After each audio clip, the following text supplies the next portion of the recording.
misconceptions that we hear so much about when we study the role of blacks in the military is the Buffalo Soldiers. Some students think any black man who is in a uniform is a Buffalo Soldier. And we of course know that a little bit about this term, but still there's confusion. That is one of the major concerns of Colonel Clark.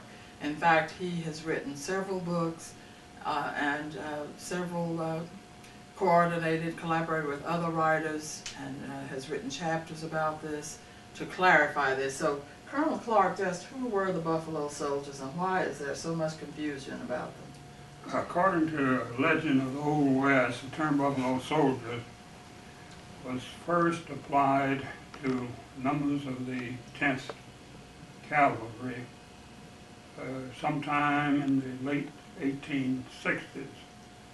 The 10th Cavalry was one of 4 regular Army units formed after the Civil War, and they were involved in taming the West, so to speak, in the Indian Wars.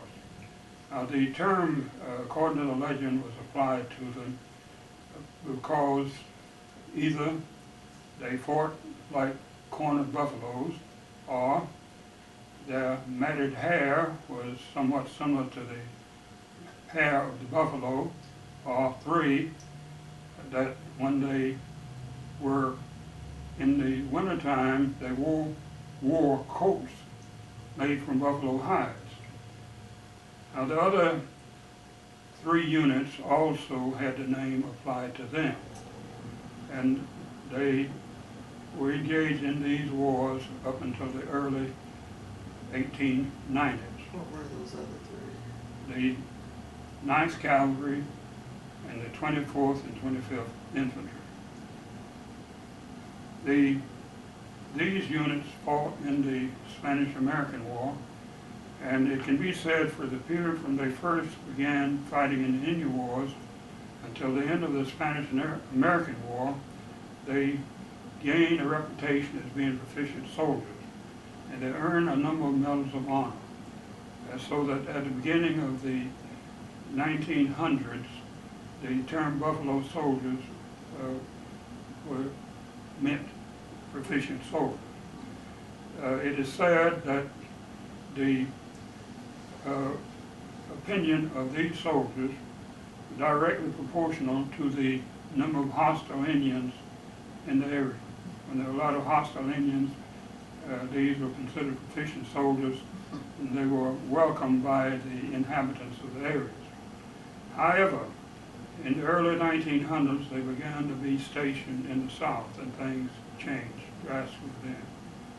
We have the Brownsville affair, which involved one of the infantry regiments and caused the discharge without honor of several companies of that regiment. And then later, about 10 years later, they had the Houston affair involving the other infantry regiment, where a number of men were condemned to death, and 13 in fact, and they were hanged 4 days after they were condemned to death. So the reputation of the Buffalo Soldiers, especially the infantry units, were increased drastically during the early 1900s. At the same time, the cavalry units were involved, at least the 10th Cavalry was involved in the Mexican punitive expedition, chase in Pancho Villa, and they never caught him, and the expedition was characterized somewhat as a failure. Neither of the regular Army units participated in World War I. They were kept along the Mexican border in other stations, so they didn't have any World War I combat.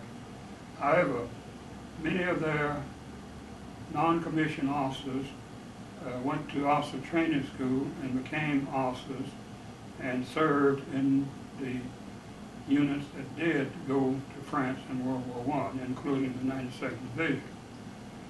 At the same time, one of the regimental commanders in the 92nd Division, World War I, because of the proficiency that they had earned, called one of his regiments the Buffalo Regiment. Later, the entire World War I 92nd Division adopted that, and they got a buffalo shoulder patch authorized to wear. World War II, the 92nd Division immediately adopted that, and every man in the division was required to wear that buffalo shoulder patch. The newspaper was called the Buffalo, and while the unit was stationed in the United States, a live buffalo was kept as a mascot. Now the original units, the 9th and 10th and the 24th and 25th, had a different story in World War II. The 9th and 10th Cavalry were inactivated when they were sent to North Africa. Immediately they were inactivated, and they did not participate in World War II combat. The two other regiments, the 24th and 25th, did serve in combat in the Pacific. The 24th Infantry as a separate regiment, and the 25th as a component of the 93rd Division. So they did have combat in World War II.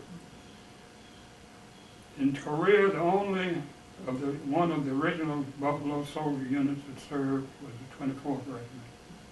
And it was inactivated while the war was still going on, and it was never integrated as other units were integrated during that period. So in summary, the term Buffalo Soldiers, the original Buffalo Soldiers, according to a gentleman that I met in 1941 who was a Buffalo Soldier, the original term he thought should be applied to those individuals who served in the Indian Wars or the Spanish-American War. For those who served after that, you could call them transitional Buffalo Soldiers, in going from the transition of the old style to the new style. Those that would go through World War I, possibly. Those who served in one of those four units after World War I, he would call them traditional Buffalo Soldiers because they perpetuated the history and traditions of the old units. And of course, we call ourselves associate Buffalo Soldiers because we were designated Buffalo Soldiers when we were activated. Now, there has been cases especially involved in the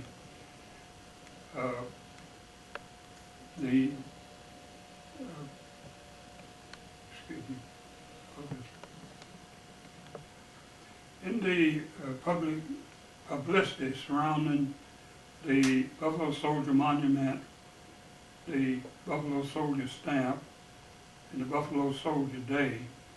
There has been a great deal of exploitation by individuals who were not actually involved as original Buffalo Soldiers. Some were involved as members of those units in World War II that were inactivated before they actually participated in combat. They could have been called traditional Buffalo Soldiers, but they were not original Buffalo Soldiers. The exploitation of the publicity surrounding these events has caused a number of individuals to come out and say that they were part of the original Buffalo Soldiers.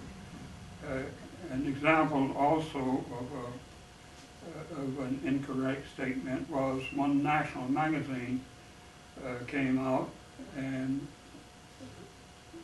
publicized the fact that an individual over 100 years old had just died, and he was one of the original Buffalo, the last of the original Buffalo Soldiers. A few months later, the same magazine came out and published the fact that another Buffalo Soldier had died and said that he was one of the last. although the other one was the last, he said this was one of the last. So there has been a great deal of confusion.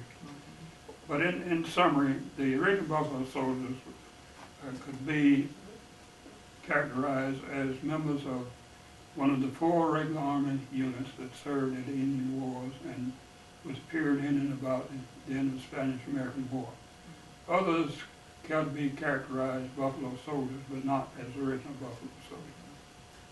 Okay, Don, I want to do a little wrap-up.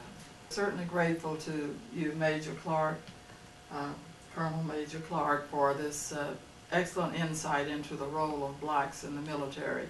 Our young people need to know this, that blacks have participated in every war, formal or informal, every incident that our country's been involved in, from Bunker Hill, Crispus Attucks, the first black man to die in the Revolutionary conflict, right on through Sarajevo, Kuwait, Haiti. Everywhere there's conflict, there are black men serving. And thank you, Colonel Clark. Reverend G. Calvin McCutcheon is one of the most respected men in Tulsa. He is presently minister of Mount Zion Baptist Church, which has a rich history that's already been covered in other portions of this documentary. Reverend McCutcheon was born in Kentucky in a little small village. His parents were farmers. His life was kind of typical of blacks in that period in history. Many of them were untutored, unskilled, mostly working to make a living from the soil. What is atypical of Reverend McCutcheon is his path to success, and what a path. He became a minister. He was encouraged in that by his favorite teacher, and that is typical of our black settlers. There's someone in their background that encouraged them to reach for higher things, and in his example it was an elementary school teacher, Mrs. Ida Nell Finch. When other children were telling what they wanted to be when they grew up, Reverend McCutcheon felt he'd been touched by the Lord and he wanted to be a minister, which wasn't considered very spectacular in his little farming community where most of the ministers were unlettered. But this teacher encouraged him, told him to stick with his dream. If he had been called, to stick with it. And she also encouraged him and took him to hear other ministers in other areas, more skilled ministers. And so he did pursue that, did get his divinity degree. In fact, he has 2 BS degrees, 3 honorary doctorate degrees, and just a magnificent man. Minister of this church, Mount Zion, which rose from the ashes after the infamous Tulsa race riot of 1921.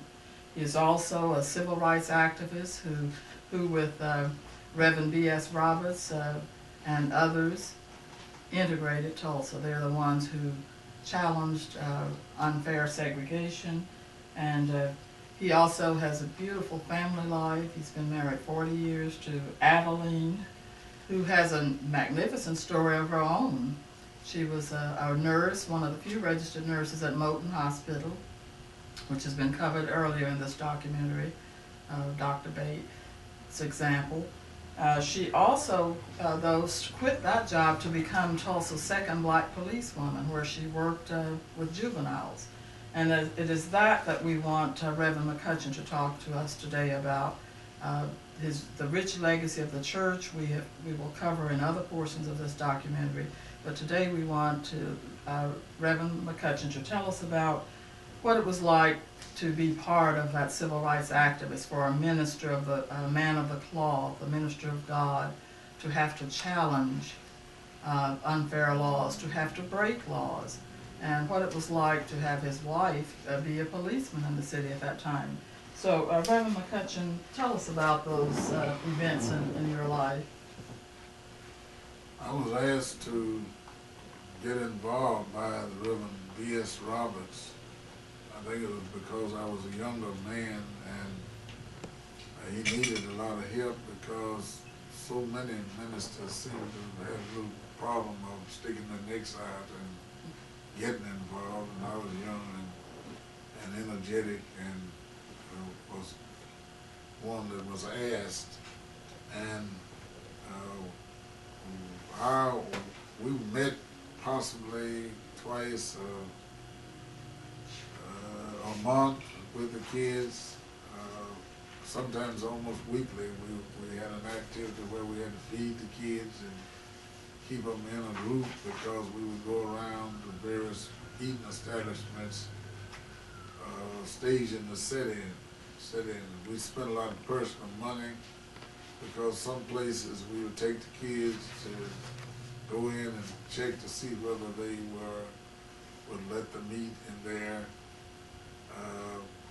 And sometimes they would let them eat, and we'd lost our money because of the fact that we had given it to them to pay for the food. And then there were many cases where they were thrown out, but some went to jail. Them robbers went to jail. One reason that I perhaps didn't go to jail was that my wife was working as a juvenile officer at the city police department at that time. She had warned me against coming down there to be booked in myself, and so she needed the job. Both of us needed for her to work, and so I decided not to go down. But I was certainly involved. Roberts did go to jail, but he encouraged me to stay out of jail. The conflict seemed to have been with my wife and I. Well, she would be the one, because of her job, to put folk in jail, but I would be the one that have to go down and get them out. As far as other civil rights projects, one of the challenging experiences I had was that we tried to keep the kids encouraged by sponsoring dances. And I remember one time as a minister, Reverend Ross was involved in some other activities, and we were out at the Catholic Church recreational hall with, I guess, about 30 or 40 kids, both girls and boys, young men and young ladies. And I found myself as a minister of the gospel out there as the only adult chaperone for all of those kids. But we tried to keep them encouraged because we appreciated what they were doing. I also was encouraged by the late Reverend Ben Hill to join them in the March on Washington. When we went to D.C., I had helped gather the funds for the bus trip, carry a group of kids and quite a number of the citizens of Tulsa to the March on Washington, famous March on Washington. And Ben Hill told me, he said, McCutcheon said, "You a fool. Said, you had helped to raise the money and you're not going to go?" I said, "Well, I hadn't even thought about going." He said, "Well, go get your clothes and come on and go." So I have, to my credit, having been there when the late Martin Luther King made that famous speech, "I have a dream." I was there to witness it in person. And of course, when Dr. King came to Tulsa, I was one of those who helped entertain him. He spoke at First Baptist Church, as has already been stated. I was also with Reverend Chappelle Sr., who we put him in a car after he had spoken here at First Baptist and went across the turnpike to deliver him to the Oklahoma City group. Another person was that helped us a lot in the demonstrations here in Tulsa was Clara Luper. Clara Luper seemed like she had it a little more together than we had it together here in Tulsa, and she would bring her group from Oklahoma City over here to build fire under us. And I always admired her for her militancy. And then, of course, there were some white ministers that got involved with us also. And we did some sitting in on our own. They were white ministers, along with a black preacher, would go out to eat together. And we would check out some places just to see whether or not they would allow us to eat. Those were some of the problems that we faced at that time. Okay, the ministers, I can't recall their names, but I remember one person that worked with me was an Episcopal priest. He and I would go out and eat together, and sometimes we would eat and sometimes we wouldn't, but it's according to what place we went to. Not too many of the Baptist ministers were involved in the demonstrations or sit-in demonstrations. I also want to mention the fact that I knew Dr. Martin Luther King Jr. In our National Baptist Convention work. He was the vice president of the National Baptist Congress of Christian Education, an auxiliary of the National Baptist Convention USA Incorporated. We had a chance to meet and talk a lot during those days. A very warm personality, and he was easy to talk with. He was always reaching out to everyone. He was a very popular person. I'm grateful to Reverend McCutcheon for taking time out from his busy schedule to reminisce with us about the past. Too often we take for granted the rights we have today, rights to drink out of any fountain, access to public education, equal education, not segregated education, access to public accommodations. We just take it for granted, but it didn't come easily. There were people like Reverend McCutcheon who risk a lot. Some of them risk their lives. They risk their physical safety, but they did it. People like Reverend McCutcheon and Mrs. Clara Looper. And they challenged an unjust system which could not stand up under the scrutiny of this condemnation. They could not reconcile our ideals, our democratic ideals and our spiritual principles with the kind of system we had. And it was people like Reverend McCutcheon that challenged the system, that made Americans face the irreconcilable society that we had. And so today we thank you, Reverend McCutcheon. You have made this America a better place for your actions. From ruins to renaissance. And it sort of sums up the Tulsa experience. Peaks of creativity and prosperity, and then tragedies, and then rebirth and renewal. I'm going to do this. Jamie, give me a cue. I will get you out of here on time. I'm going to try to cover thousands of years of history in about 20 minutes, and that is so hard to do for a history person, a history major who lives and breathes history. But what I want to try to do is tell you a little mostly about the pictures, because this is a rare opportunity for you to see these photographs. They are part of a traveling exhibit. One set stays here permanently in Tulsa, another is traveling across the nation. This, unfortunately, the Tulsa race ride is the one thing that puts Tulsa on the map nationally. Most people have heard of it. The other is the big praying hands of old Roberts. Everywhere I go, people ask about that. But, so I want to try to explain that. What I want to do briefly in the very short time that I have is tell you a little bit about these people who settled here in Tulsa, in Black Tulsa, North Tulsa. A little bit different from the immigrant experience, because most everybody here is a descendant of some other group from somewhere. We're a nation of immigrants. The Native Americans, who used to be called Indians, of course came here earliest, and they were first, but they came from somewhere else. So we're all a nation of immigrants. What makes the experience of these people that we're studying and looking at today is that they were unwilling immigrants. They were slaves. Everybody else came because they were seeking either political freedom, better economic conditions, or social acceptance. They were leaving Europe where they could not be in the military, they couldn't do this or that. So those things to solve. And you can see how those unresolved issues culminated in what we call the race riot of 1921. That's how you see terrible pictures like that, like the dead bodies, people being rounded on trucks, bodies everywhere, because they had not learned to deal with some of these issues.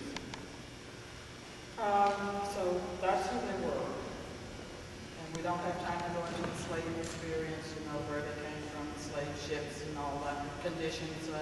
Most of the conditions, they have slaves, not a focus on the written word like Europe, where most of your ancestors come from, but they had cultures, rich cultures, an oral tradition, strong families, strong respect for families, respect for elders, strong religious traditions, and about 43 living settlers and about 10 who are descendants of those who passed on from the Memorial Wall.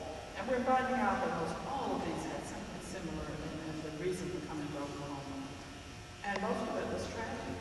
Lynchings, having a relative lynch, witnessing the lynchings.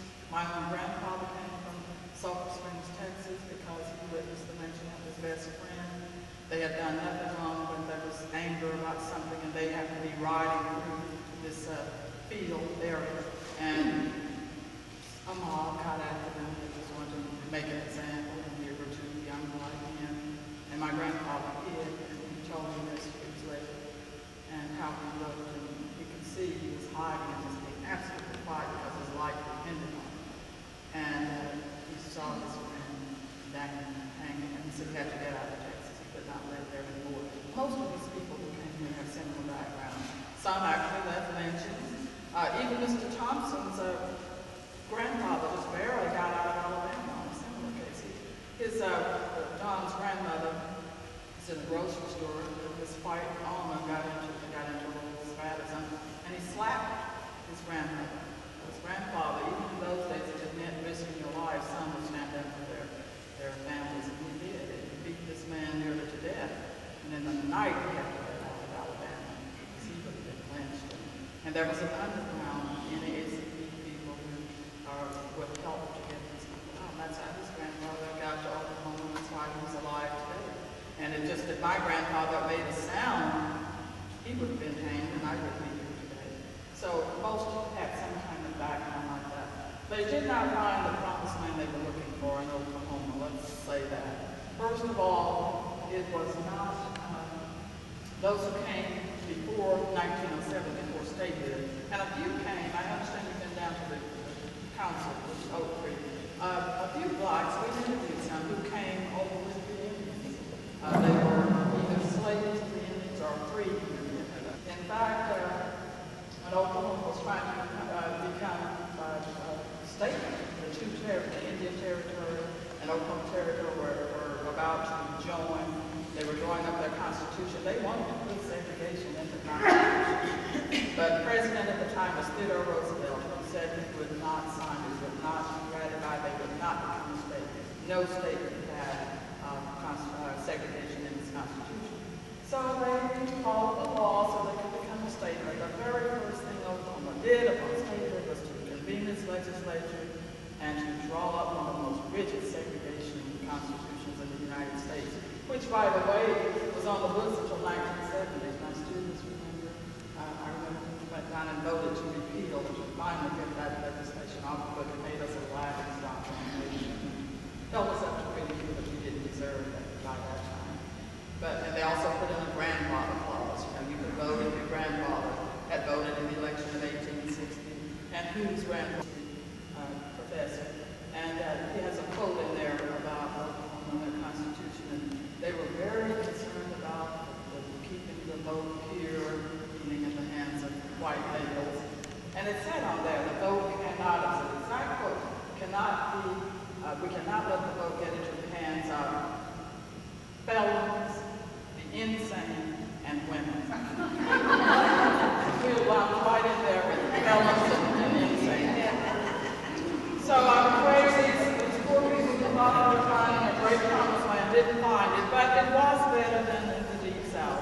And they took advantage. One thing we're finding out about these people, just like most people who were descendants of immigrants, they had a knack for taking what they found and putting it together and putting the most out of it. And that's what happened right here in Tulsa. And on the wall, as you go around, you will see musicians like Louis Armstrong, Dizzy Gillespie, Lionel Hampton, Nat King Cole, any famous musician who came, they could play for the white audiences. When it came time to speak, they had to come over to Hotel Small to come Greenwood and Orange to speak. They were not allowed in the hotels. And so it was a separate, unequal society. But as I mentioned before, I'm an act of taking something like And they did. They took their money, they worked.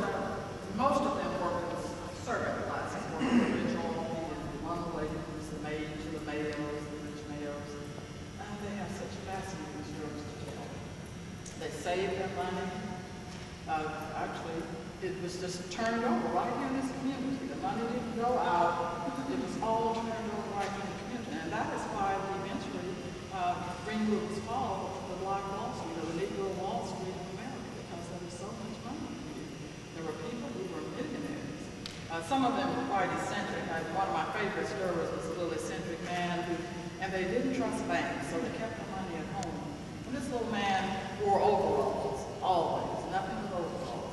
So one day we went downtown to the biggest car dealer in Tulsa at that time. This was the late 1920s. Probably went down to get a Model T Ford. That's what most of them had. And this salesman was quite abrupt and curt. I can't give you any credit. And that's, I didn't come for any credit, but he thought he addressed like that. The man pulled out 10 cans and pulled out enough to pay cash for a car. The poor salesman nearly died of a heart attack when he found out what had happened. This little man didn't trust banks, so he stored his money in tin cans, all different size cans. And another man has lent me a little thing of coins that melted during the riot. They're all melted together. Don and I take photographs of them.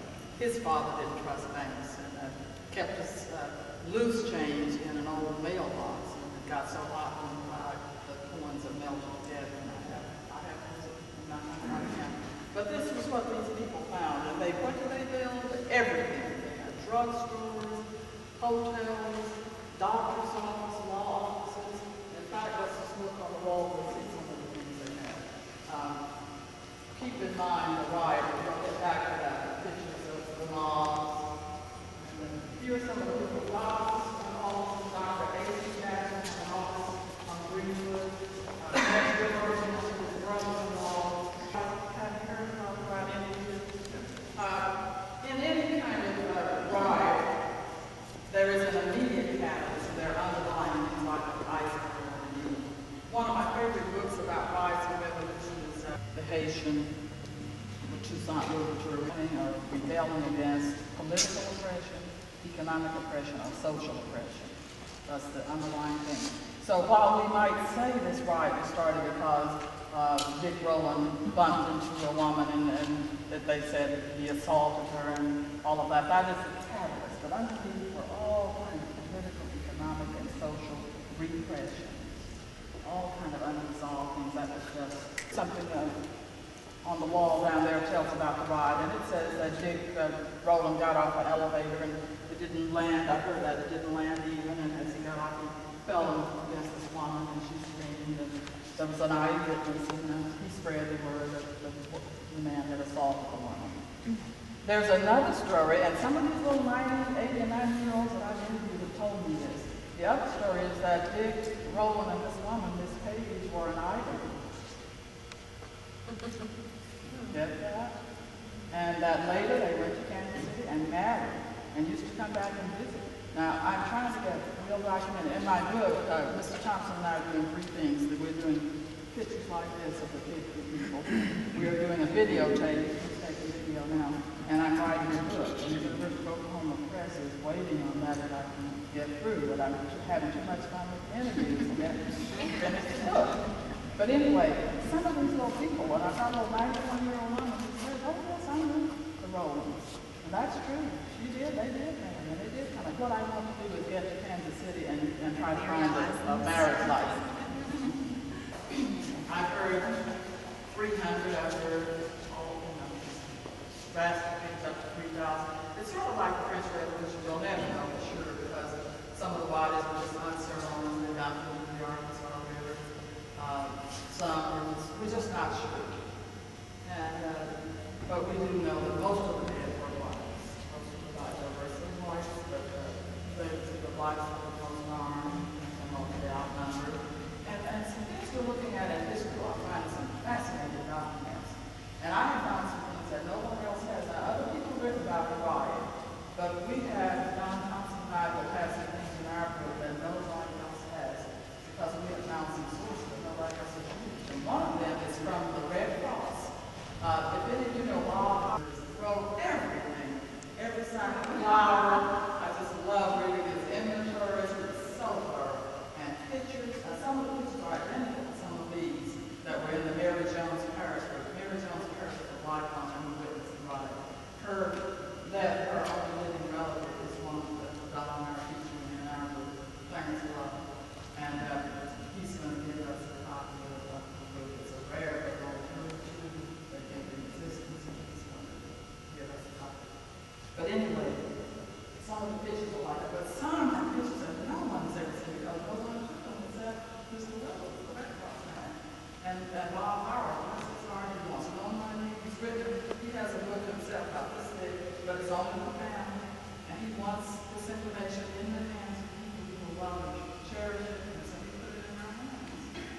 giving credit to those who first thought of the Greenwood Cultural Center concept, it's very hard to know who to thank. It is known in Tulsa that Mrs. B.T.W was the person who first verbally said that there ought to be some kind of monument in memory and honor of the Tulsa pioneers. And she also set a first goal of saving the Prince Mackey home from demolition when they were about to build an expressway. But right up there with Mrs. Duckery and other people like Mabel Little, Thelma Whitlow, Larry Reed, Opal Dargan, is the name of Don Ross. He was first a volunteer on this Greenwood planning project and later was hired by the Business and Industrial Development Corporation of Tulsa to clarify and define exactly what these plans should be for this cultural center. So Representative Ross, he's now represents District 73 in the state legislature and has for a number of years. Tell us about the cultural center, the Greenwood Cultural Center, your vision of it, how far we've come, what's your plan for the future, and especially how you went about getting funds for it. Because you're a legendary in being able, through your compassionate appeals, to get donations or through arm twisting. So tell us something about the Cultural Center. I hope when you call me legendary, that don't mean I'm dying. Most legends I know are dead. But when you think of Greenwood Cultural Center, you have to think of where it is. The Greenwood Cultural Center is on the famed Greenwood Avenue. Famed because historically it has been called the Black Wall Street. It was one of the biggest and largest African American business districts in the nation. All that came to a halt in 1921 with a race riot. But the resilience of those pioneers rebuilt the street bigger and better than ever. Taking up from Mrs. Duckery's idea, first and foremost, the Greenwood Cultural Center is a monument to those pioneers who gave the street its spirit and kept the dreams of all those to follow alive. Second of all, it's a monument for children. It's a facility to initiate children's initiatives, to give them a sense of their own history, their own roots, their own self. And the funding, it has taken 25 years to raise the $3 million that is now a part of its ongoing budget. So the Greenwood Cultural Center has gathered construction funds from the state, from the city, and from private donors. Again, that was, when it's completed in 1995, it would have cost $3 million. And we're quite proud of that. Some of the programming that goes on is our summer youth program. We have a program where we coordinate with low-income communities in photography and other sports activity. But more than that, we in the Greenwood Cultural Center, we try to collaborate and coordinate with other organizations working with children. Henry Clay Whitlow was one of the most revered men in Tulsa. He was noted for participating in civic and community organizations, for guiding his faculty toward superior educational goals, for helping black teachers when they were being fired and phased out when integration came. But most of all, he's noted for his influence on youth, especially young black youth, trouble-bound youth, such as boys. He is credited with literally saving a number of young black youth from either McAllister State Penitentiary or the grave, or an early grave. One of those youths who says that he was saved from such a fate gave a loving tribute at the funeral of Henry Clay Whitlow on April 15, 1994. And that was Representative Don Ross. Don, tell us a little bit about Mr. Whitlow and his influence on you. He never gave up on me, and I never knew why, because I really worked at just him leaving me alone. I tell the story that I always had shop at the 6th hour because I had no intentions of going to the shop. I went to the pool hall during the 6th hour. And quite frankly, that's what I wanted to be, a pool shark. And I thought that that was far more important than learning motor mechanics during the 6th hour, so I went to the pool hall to get my training. That all That all ceased in the 12th grade when he reminded me that I had to have a shot to graduate. And I told him I didn't want to graduate. And matter of fact, I wanted to come back next year. And with that, he angered. He went and got the shop teacher. They fabricated my grade, and I graduated. Technically, I am not a high school graduate. Another thing, that Mr. Whitlow was the first one to introduce me to college, and he tricked me in that. He and Winona Bailey and Dr. Nancy Feldman, who was a teacher at Tulsa University, told me that they had gotten me a scholarship to take certain courses at Tulsa University. So I thought someone was giving me something, I wanted to take advantage of it.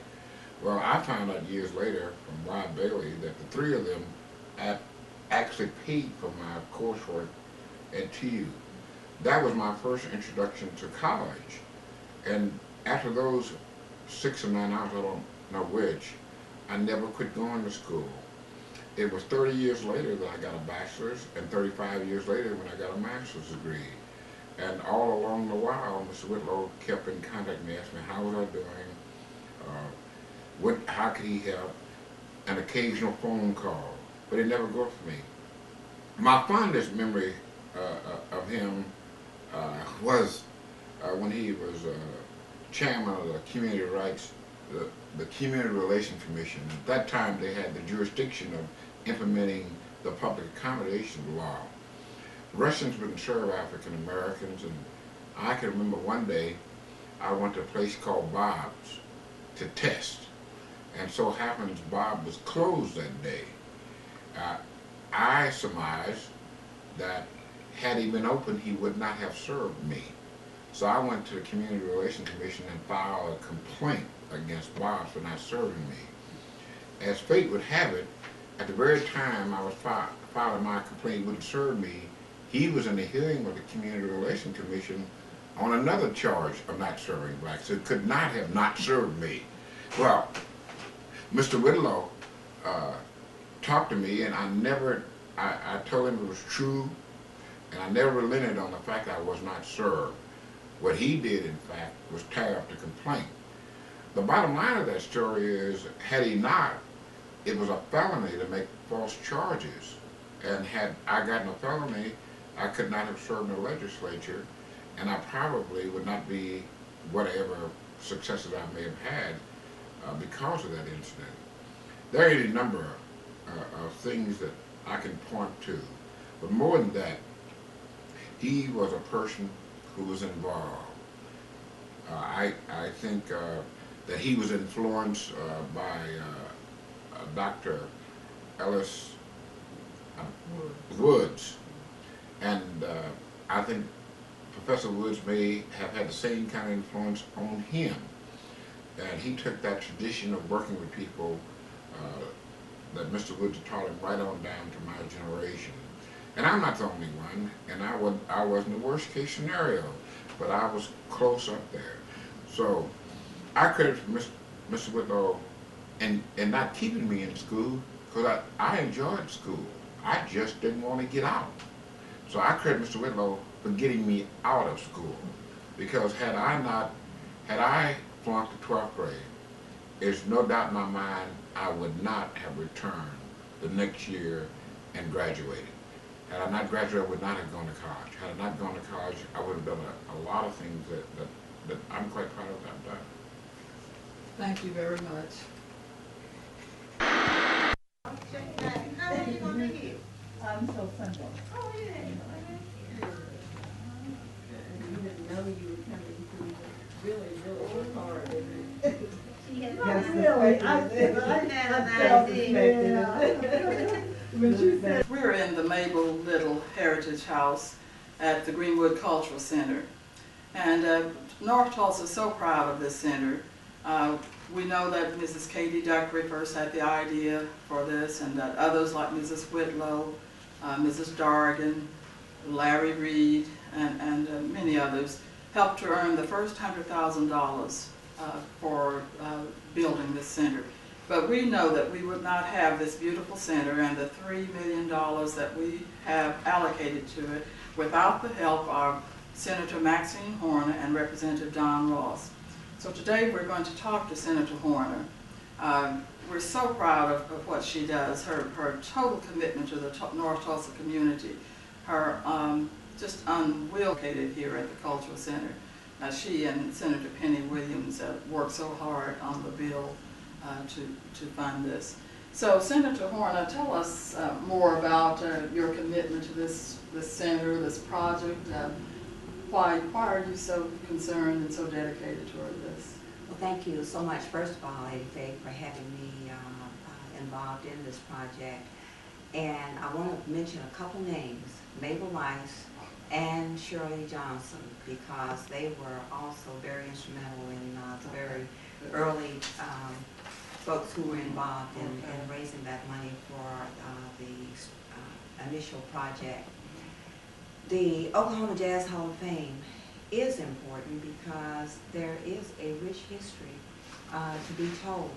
And as I've said, when I heard Dr. William Savage give a book review in '88, I got excited when I began to hear all of the various artists that had come from Oklahoma.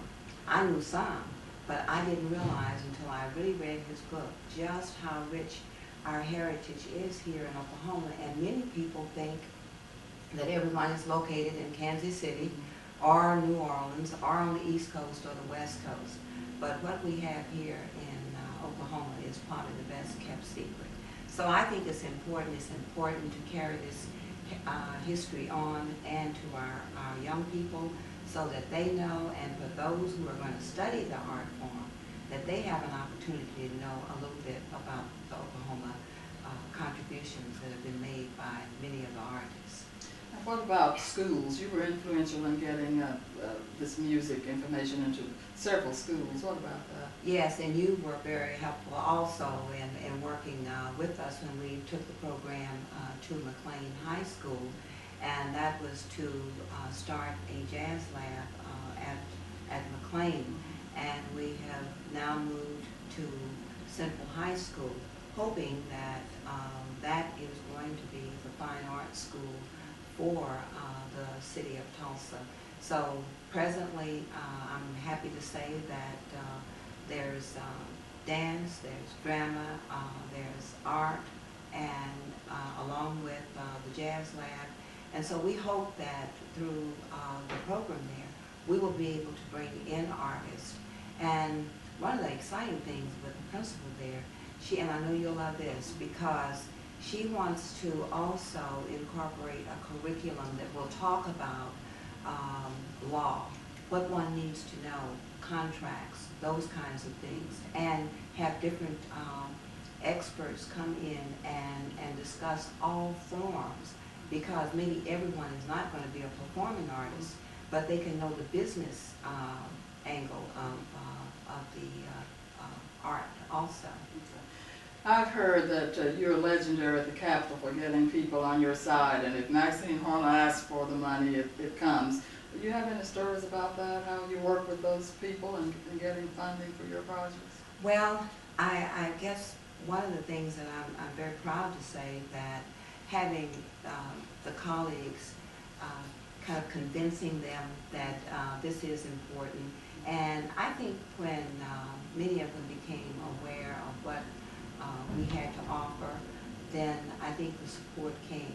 And fortunately, we have, I'll have to say, a couple of our senators from this part of the state that did help to make it, I think, more feasible for me probably to get that funding. But I think as it's growing and as we expand the program, and I certainly hope statewide. Selfishly, I wanted it in Tulsa. I guess one would think it should be in Oklahoma City, but I feel we should have it right here at the Greenwood Cultural Center. Thank you so much, Senator Horner. It's no wonder North Tulsans are so proud of this lady. Her door at her home is always open. She does not have an unlisted number. You can call her any time of day or night. her office in Oklahoma City is always open. Her constituents can always get in touch with her, and she comes through with them when they tell her that they need something, and when she knows it's a viable need, she comes through for them. So we're so proud to have her represent our District 11. If I may, let me thank you, Lady Faye, and Don Thompson also for taking this project on. I think this is so important, and as much as we can have a history that is documented and a repository for it to be stored, where our young people will be able to really know what's going on and what did go on here in North Tulsa. So I want to take this opportunity to say thank you, and thanks to Don for doing this project, because I think this is important. It's not just to young people. I think for some of us old folks too, it's good that we'll have this information where we can come and see it and know what we're all about in Tulsa, Oklahoma. Thank you. In giving credit to those who first thought of the Greenwood cultural concept, it's hard to know just who to thank. We do know that Mrs. Katie Duckery is the one who first had the idea that we ought to have some kind of memorial to the pioneers, the Greenwood pioneers. And others joined her, people like Thelma Whitlow, Opal Dargan, Lawrence Reed, Mabel Rice, Shirley Johnson, and many others. And they raised the first $100,000 to go toward this memorial to the Greenwood pioneers. But right up there with those people is the name of Don Ross, who was first a volunteer in this project, and then he was hired by BIDC, a Business Industrial Development Corporation of Tulsa, and he drew up the formal plans for this project. Later he was elected state representative representing District 73 of Tulsa, and was very influential in getting funds for this project, so now that we have about a $3 million budget. He is legendary for his ability to arm twist. In fact, he's known as the LBJ of Tulsa because of his compassionate appeal or his arm twisting. So today, Representative Ross, we want you to tell us two things about the Cultural Center, what it means to you, and how you're able to get those funds. And the second thing is, I want you to tell something about your personal life. Mr. Henry Whitlow, I want you to tell the influence he had on you and why you are the successful person you are today. Well, success is in the eyes of the beholder. I think we're all quite struggling, but I do want to correct something you said. I came on first as a consultant, and then since 1986 as a volunteer. I think the Greenwood Cultural Center is kind of an incredible enterprise. There's no such facility anywhere in the United States. It's kind of remarkable that primarily the black community has leveraged its resources and influence to raise $3 million to construct this facility. And again, when you think about Greenwood, it's fitting that we do that. Some monument to resilience of the pioneers that built what was called the Black Wall Street of America. The funds have come from various sources, but primarily it has remained for 25 years a major goal among the elders of the African American community. And without the support of the elders of the African American community, that could not have been a facility. And that's just more than the Culture Center. It's a 25,000 square foot children's center where we hope to create a lot of ongoing activities to channel the notions of children into some positive approach to life. With regard to H.C. Whitlow, he's one of the fondest mentors I had. H.C. Whitlow was someone who had a missionary zeal both about education and about children. I think he considered all of us his children. And certainly, I'm one whom he saved because I had no use for school at all. I thought school is a place that you went when you had no place else to go. It wasn't a place to learn. Matter of fact, during the 6th hour, I always went to the pool hall. In fact, I didn't want to be a state legislator. I wanted to be a pool shark. And I spent most of my time down there. But interesting enough, when it came time for me to graduate, I didn't have enough credits. So Mr. Whitlow approached me and told me that. I told him I didn't care. I wanted to come back next year anyway. I didn't have nothing else to do.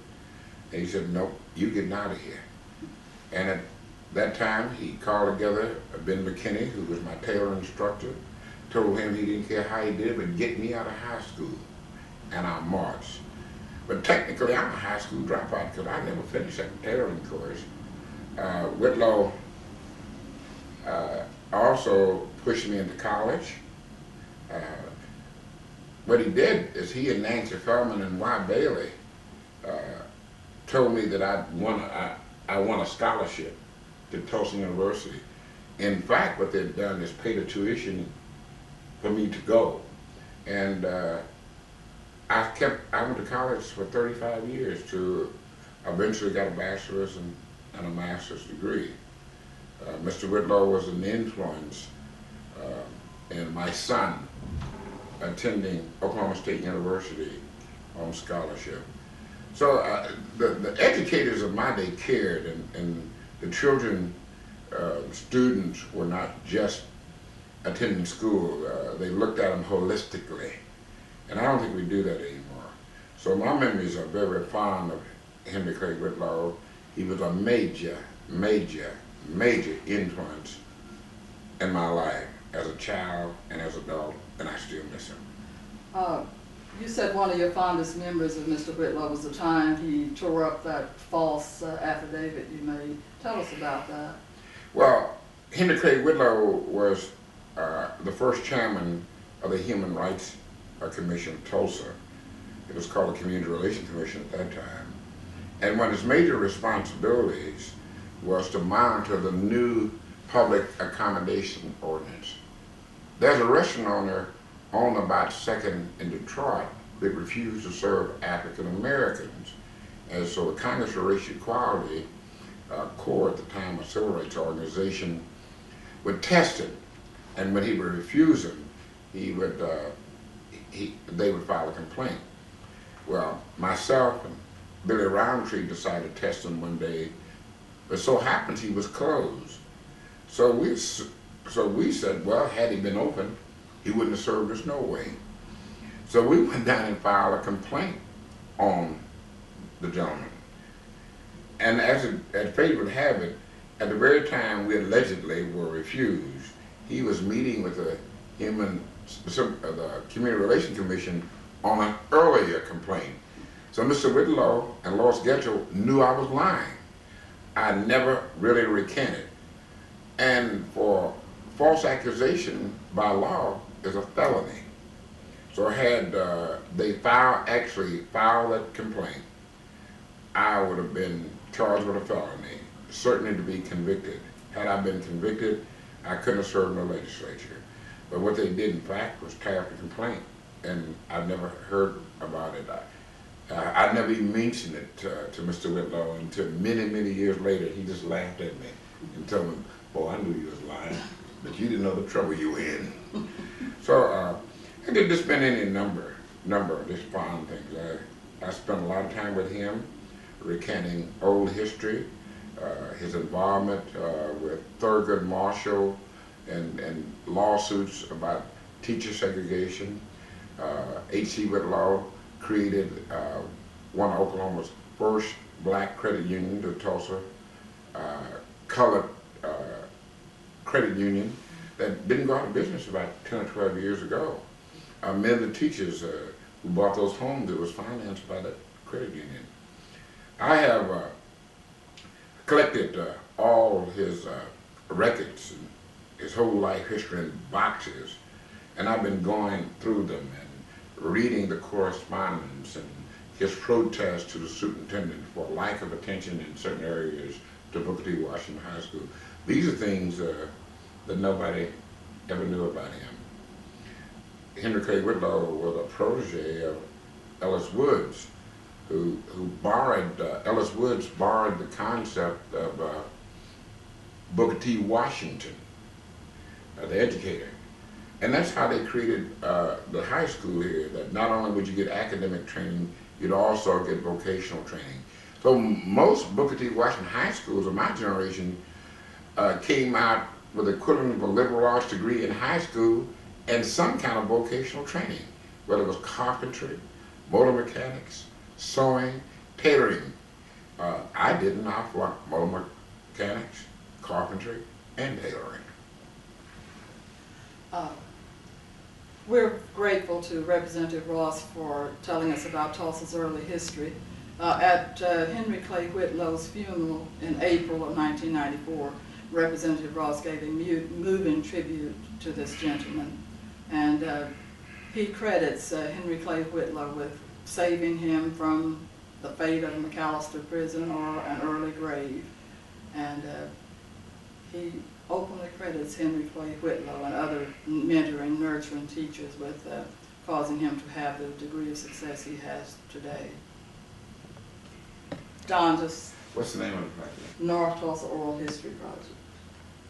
The North Tulsa Oral History Project is an idea that's been around a number of years. A number of people have talked about it. A couple of people have tried it. But Eddie F. Gates and Don Thompson are doing it. If anything we are in this community, we are a community of remembrances. And people credit this town, this section of the city, with only one major historical fact, a race riot. It's much, much more than that. And those stories have to be told and cataloged by those people who lived it, where our youngsters could hear them and see them. I still have a great feeling for Ellis Walker Woods, yet I never knew them. He died long before I was even in school. But Ellis Walker Woods' legend still lives, and you're still fascinated with him, and people still talk about him. Yet other than some brief transcripts, there is no written or oral record about that man. It was something magic about him. And hopefully what this project will do is really create some of that magic that I have found in reserve. I hope they talk about the street, the stores, the people, the merchants, the teachers, the missionaries here, the schools, principally Charles S. Johnson, Dunbar, Carver, Booker T. Washington. Carver is my fondest time, I guess, was at Carver, because there's so much history in case that. In fact, Dr. George Washington Carver dedicated that school, was here, embraced himself in it, was quite flattered. One of the first schools in the country to be named as that eminent scientist.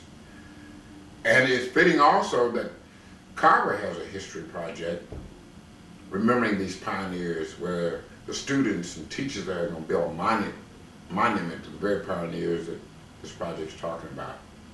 So not only will we have this document, this oral history, this video transcript, we will have a monument where people can go back and review the names of those people who implanted on it. So I think it's a worthwhile, needed, and necessary project, and I wish them much success. Certificate, and she started crying, weeping. And it turned out that some months later, in a further deportation. What's his name? Bobby Womack singing, If You Think You're Lonely Now. Have you heard that? I ain't heard it. Jody say singing. It's already said? Yeah. If you put it on the right side, which side? I don't know. What's the name of it? Okay. How you doing? Take your heart back, man. Oh, put his hat back on. Put your hat back on, okay?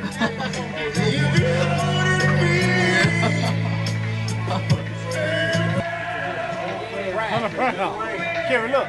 Leave it alone. Leave it alone. Where are the we need to see you? Where are the arena? You want to get down?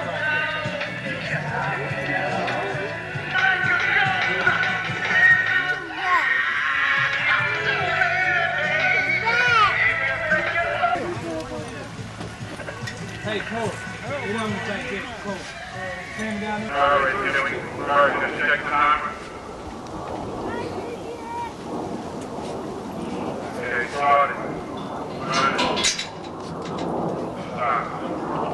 Okay, first of all, I want to thank everybody for coming out to the final. This is everything to be on our rainfall. Next, my business.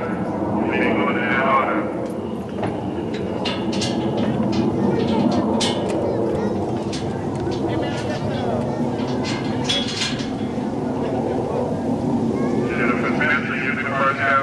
Mitchell will finish it up.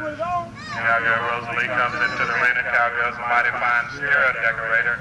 She's no stranger to rodeo. Once again. I can hate on my feet out here, boy. What was you at, boy? That's all.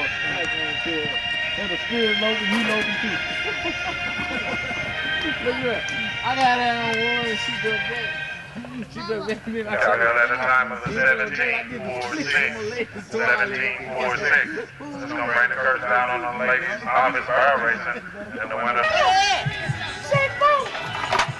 What, boy? Okay, boy. What you come to, guy, right?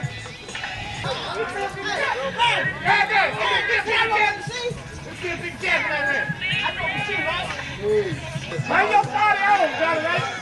Put it up there. Oh. I wait.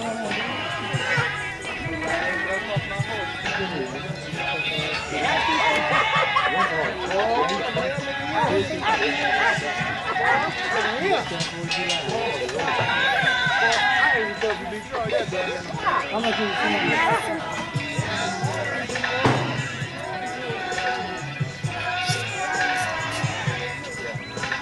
If you happen to fail, you'll be the first to go. You have to come up here and dance for the last rover.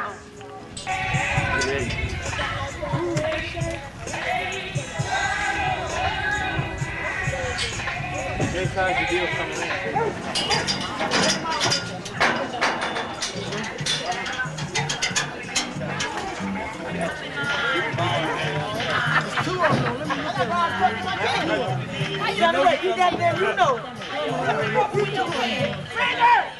Family curses again. We got any more ropers?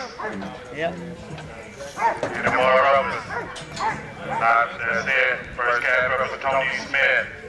First of all, I want to thank everybody once again for coming out. Thank the shoot help. Ladies in the concession stand known as the sea cameraman. You got some of the top cowboys, cowboys walking off with a pocket full of money. We're glad this cowboy came back. This has been the last go around.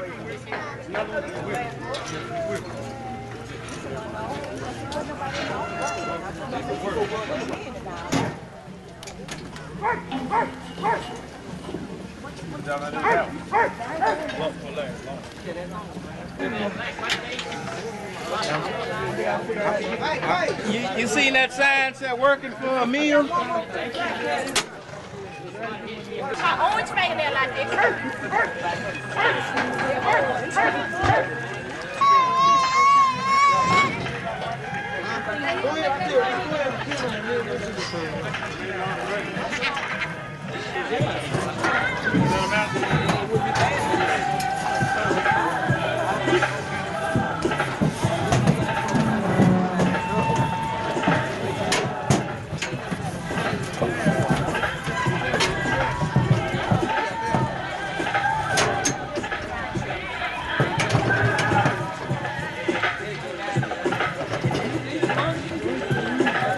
What was your time? Is that good? That's okay when I broke the bed.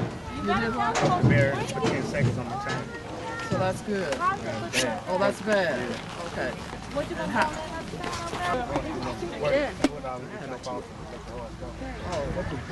Cowboys Johnny Ray McAdams come to us from Oklahoma So City. your horse, what was your horse? Mostly out of Texas. And See your good health to you? Get the time meeting time for 20. Once again, the Cowboy backing into the box, Ronnie Fields from Oklahoma City. Hey, I'm not bigger. Why she did that? 3 times straight.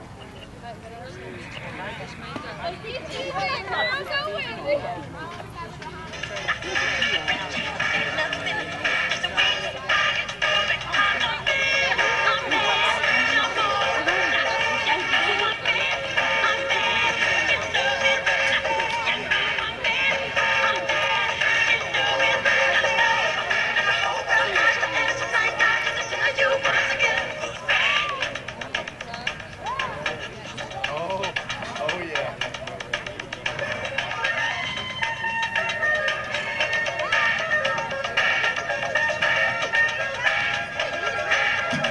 Tell you what, Oklahoma City Cowboy happened to come out and win both.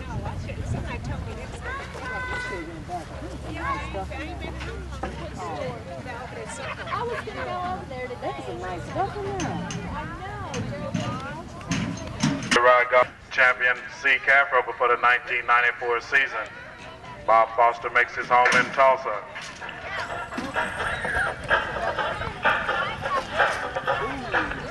I'll tell you what, rodeo fans, the Cowboy goes out with no time.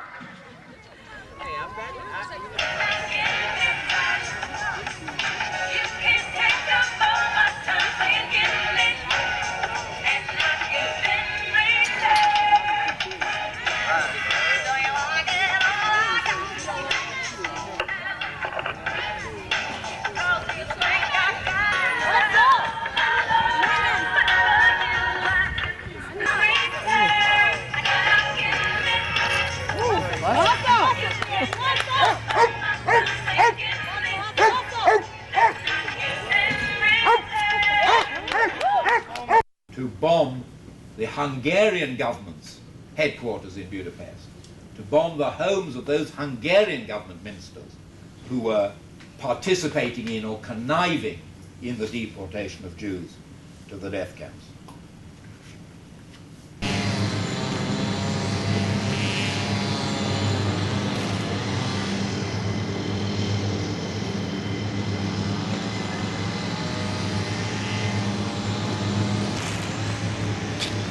Lock up, we could just go right on and just do it.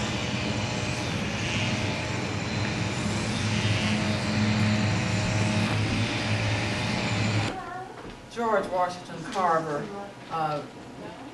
Junior High was dedicated in 1929. The building was completed in 1928. Classes began the fall of 1929. And Dr. George Washington Carver, for whom the school is named, came to the dedication. This eminent scientist took time out from his research at Tuskegee in Alabama to come to this opening. And that was quite an honor for him. In fact, it was the first school in the nation to be named for him. He was making a name for himself as a great scientist. He developed 118 uses for the sweet potato and 285 uses for the peanut. When he came to dedicate Carver in 1929, the principal was Tolly T. Moore, and many black Tulsans, many of the pioneers featured in this documentary had some kind of connection to Carver. They either went to school here, or they taught here, or they knew these fine principals, such as Clyde Cole, Henry Clay Whitlow, A.L. Morgan, Dr. James Ellis, Johnson Lee, Q.T. Williams, and later principals were Dr. Lyle Young, Robert Mays, Laverne Wimberly, Bobby Johnson, and today's principal is Cleta Driver. Has such an interesting history. He was actually thrown away as a child, and I don't mean that as a figure of speech, I mean literally thrown away. If you will read biographies about Dr. Carver, you will find that his mother was sold as a slave. And he was a weakly little child, and the slave master didn't want this weakly little child. He was actually thrown away in the bushes. But a kind white farm wife saw this incident and took the baby and raised him as her own in Iowa. And his first lessons were in a Webster's Blue Speller. And he was just an avid student, but he just loved learning. He mastered spelling, became more determined to further his education, loved plants, always did like plants. And so in his Missouri home, I need to go back. And they put Carver was born in Missouri, and that was where his slave master did not want the baby and threw him away. And this Missouri farm wife saw him and captured him and raised him as her own. And because he showed such a keen interest in the nature around him, he wanted to study, and the best school for agriculture at that time was the University of Iowa in Ames, Iowa. And so that is where he got his undergraduate degree. He had a lifetime of research. The beautiful laboratory Tuskegee Institute in Alabama today has many examples in the George Washington Carver Museum of his experiments. The huge vegetables that he was able to grow, all kind of peanut exhibits and sweet potato exhibits. Many black Tulsans have connections with Tuskegee, and including the Latimer brothers and the Scoggins, and even including this interviewer who attended Tuskegee Institute. The Carver tradition is still being carried on. Today's students don't have to work as hard for an education as Dr. Carver did. In fact, when Dr. Carver mastered spelling from that little blue-back spelling Webster book, he went on to study in high school in Neosho, Missouri, and learned that all that he could learn from the teachers in 1 year, elementary. But high school took him 7 years because he had to wash clothes to pay for the supplies he needed. So today's students don't have to work nearly as hard, but it will pay off just as it did for Dr. Carver.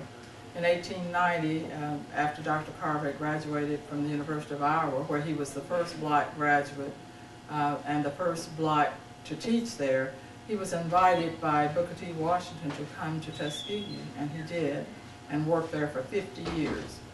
Now, this is Cleta Driver, principal of Carver Middle School, and she's going to tell us about a project they're doing to honor Dr. Carver. So tell us about this continuing tradition of excellence at Carver. At Carver Middle School, the tradition of excellence has been long established, and this year we are planning and implementing a project that is called Building Bridges Past and Present. The purpose of this project is to recognize the spirit of community leaders who have made contributions to this community and to the nation as well. The plan is for the art teacher, Ms. Deb Carmen, and her art students to work with the other disciplinary areas, math, English, social studies, and science, and actually construct a mosaic tile monument to recognize the fact that Northside community leaders in Tulsa, Oklahoma, have left a fine tradition for our students to follow here. This monument is planned to be located on the walking track adjacent to Jordan Plaza and right across from our school. On the monument there will be tracks which symbolize the spirit of past and present. Just as the leaders and the members of Tulsa who have given to this community many years ago, so does that spirit live in young people today. So then in the humanities and social studies classes, the students will be actually studying those Tulsans who have made valuable contributions. They will also have the artistic experience of constructing this monument. Good morning, I'm Lily Zahira. I instruct Humanities and World Culture at Carver Middle School. The work that you see about on the walls the flags and so forth, they were done by my students, sixth grade students. I'm very proud of them because they have shown a great deal of effort in what they have done here. The wall that you see, I call it my wall of diversity because there's a great deal of people from various cultures who have shaped America as well as the world. And I wish for every student to feel that when they look about the classroom, they can see someone who perhaps resembles them or look like them.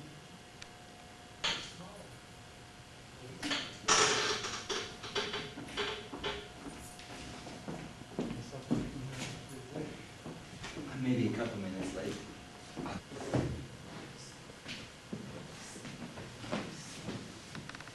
Yes.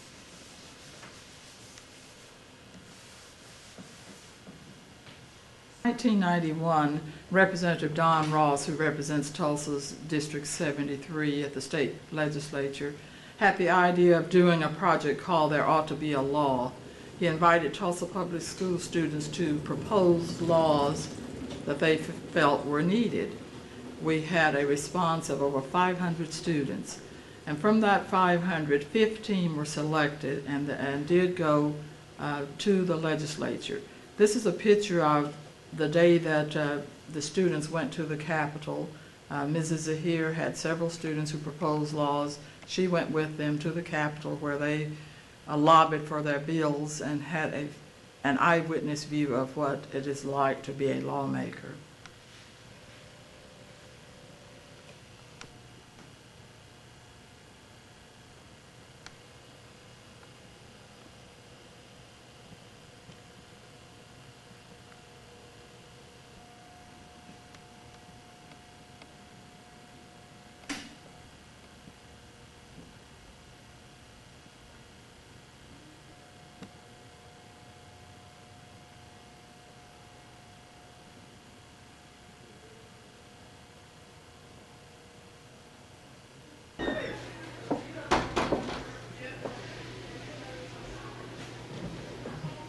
That means you don't even own the house you live in. You don't even own the farm. You don't own the land. You don't own the horses and cattle. You just provide the work. And that's what my parents did. But they were good people. They loved God. They were hard workers. They loved us children, and they told us, if you study hard enough, you can be anything you want to be. And do you know, all 8 of us graduated from college with no money. We won scholarships. I went to Tuskegee on a scholarship in Alabama, the school at Booker T. Washington founded, the school where Dr. Carver did all of his experiments with the peanuts and sweet potatoes. That's where I went to college. And all 8 of us children, the 4 boys they had good grades and they were good athletes. My little shortest brother is 6'2". And they won scholarships to Langston, and that's how they got their education. And we worked our way through, and we earned our mother worked. She worked as a maid in Tulsa for a doctor who was head of the St. Francis Hospital, Dr. Tompkins. She helped to raise his 5 little motherless children when their mother died. The little baby was just 3, and now he has a doctorate and works in England and comes and visits my mother and calls her his mother. Because that's the way it is. You can overcome anything. And that's what we did. All 8 of us kids are graduates. 7 of us went into the right professions. 7 of us are teachers. 1 was the black sheep of the family, or what we call the white sheep of the family. And she is in business, but we all got our degrees. And you know what happens when you do that? You're an inspiration to others. They call it role models. And you encourage others. Our own children did better than we did. I have 5 children, and they're all college graduates, and one of them has a degree higher than my degree. See, I went higher than my mother and dad because things had opened up and was better. So I have a master's degree in history from the University of Tulsa, but my daughter has gone further than me. She has a doctorate. That's the highest degree you can get in your field. She has a PhD in engineering, which is one of the hardest subjects you can major in. Environmental engineering from one of the finest colleges in the U.S., University of California at Berkeley. And she's working at the Oak Ridge Laboratory in Tennessee. That's where they do lots of research for the Department of Interior. And sometimes the president comes and visits her lab. She doesn't like it when the president comes, and I would just love it being a history major. I visited her and I said, oh, I was the first. I said, Mom, you can't. Oh, you can't. I can't even see her own office. That's such high security. They have a little visitors area.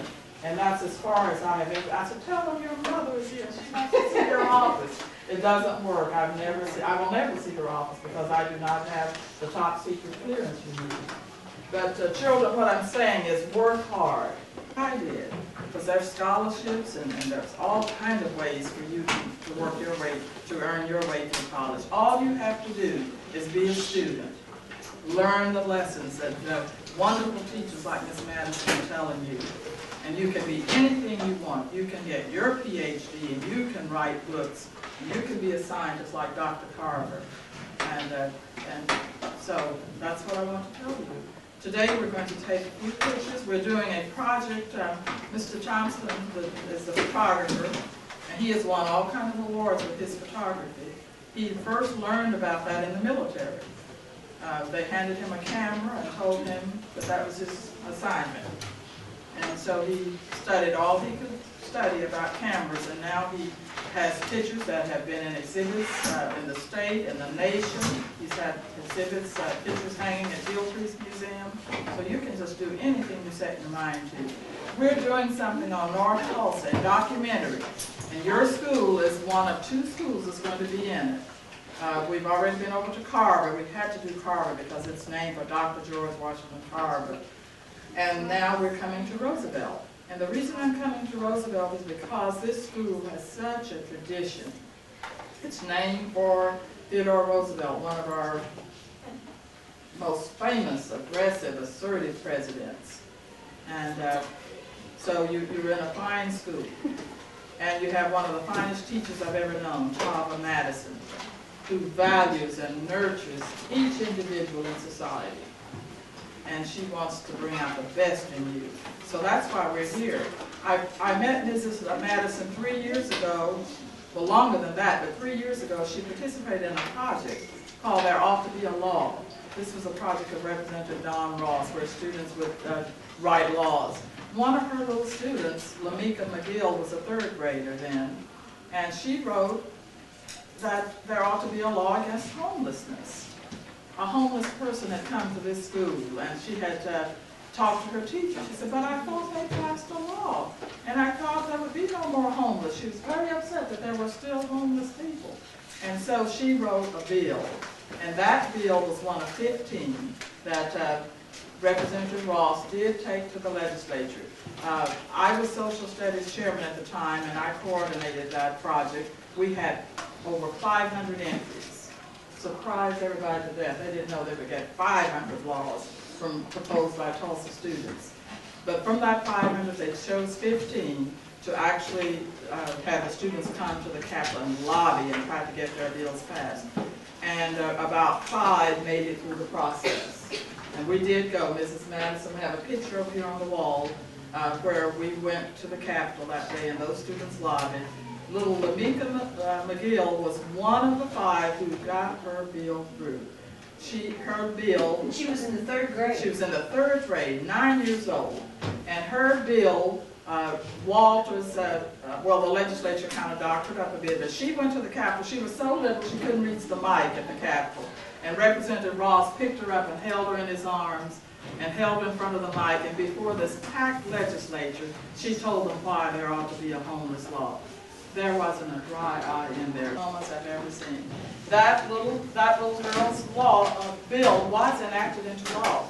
In fact, the governor came, Governor David Walters. That's the highest political person in the state. He came, and right out there on the lawn of your school, he signed that bill. He used about 3 or 4 pens. That's the way they do when they're signing a bill, so they can give the pens to people. I have one of those, and Lamika has one. And did you get one? Mrs. Madison has one. He signed that right out here on the lawn. And the cameras were rolling, the newspaper reporters were there. Little Lamika McGill from your school, Roosevelt, was in all the papers, the Tulsa World, the Tribune, the Eagle. She was on all of the channels that night. A darling little girl who had a great idea. And it just shows. Write those ideas down. Don't ever sell yourself short. You can do anything you want. It's true. Monique, it's not the right one. Right?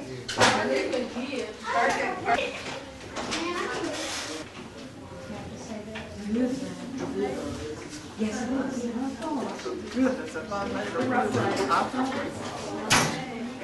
Fortunate because this is the only multicultural class in the entire city of Tulsa. And I've told my students this repeatedly. They should be so thankful that every single day they are getting the opportunity to learn things that most children don't get in Tulsa Public Schools. And it's because we have multicultural here at Roosevelt. And I feel like I have been so totally blessed to have gotten this job. Because it could have gone to many, many people. I guess I was just in the right place at the right time with the right knowledge. Because I too studied hard, just like you folks are. And this whole room just reflects a forgotten culture. Not a forgotten culture, but a forgotten culture in our society that we have not taught before. And the students are just learning so many things. They teach me, I teach them, we all learn together. And it's a sharing experience. Yes, ma'am. Yes, What? We learned about kings. That's right, she will, so we'll get She teaches us about different cultures and stuff, and she tells us that it don't matter what color you are. It don't matter what color you are. You should treat everybody the same way that you would like to be treated. I'm nervous. This is the famous Booker T. Washington High School in Tulsa. The old Booker T. Washington played an integral part in the roles of the lives of many of the black settlers that we're covering in this documentary. They say that this school, Booker T. Washington, the old original one, more than any other institution beside their families, influenced them to become the kind of people they are today. These settlers said that integration brought about a lot of change, much of it good, but there were some trade-offs, and one of the trade-offs they feel is that they lost that unifying force in the community, the school, especially the high school. This institution has the statue up above, and on the main campus at Tuskegee, one of the main monuments is the statue of Booker T. Washington lifting the veil of ignorance from the man representing the black people in the nation. It's one of the most popular monuments on the campus. Today, Booker T. Washington is a magnet school, renowned over the whole nation. It's voluntarily integrated and has a student body that is academic oriented, carries on the tradition of the old Booker T. Washington. Settlers we interviewed and some of the other leaders, middle-aged leaders, say that when they finished from Booker T. Washington High School in Tulsa, they had the equivalent of a liberal arts degree from college. Such was the dedication of the teachers, like Ellis Woods, Henry Clay Whitlow, Ben McKinney, and all the others who were so influential in passing on this tradition of excellence, helping our people to remove the veil of ignorance so that they could have full political, economic, and social participation in the American dream.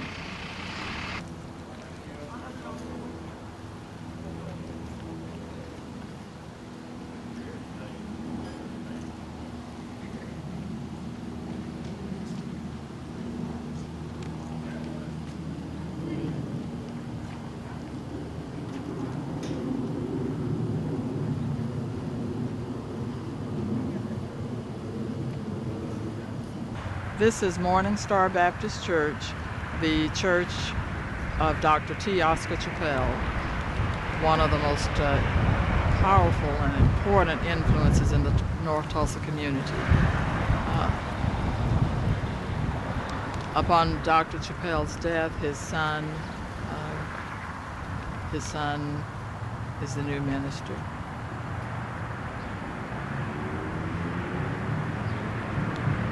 Thomas Oscar Chappell Jr., the minister here, is married to Janice Chappell, who is one of Tulsa's high school teachers.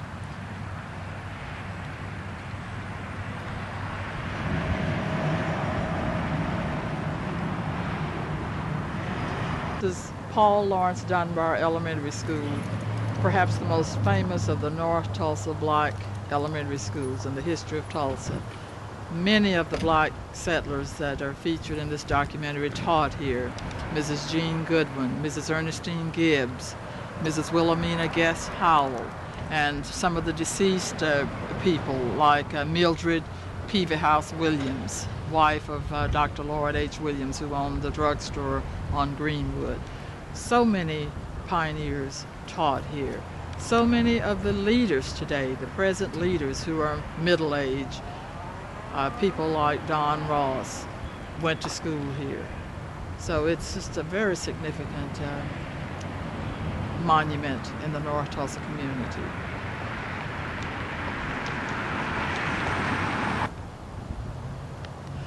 Dunbar was closed 4 or 5 years ago when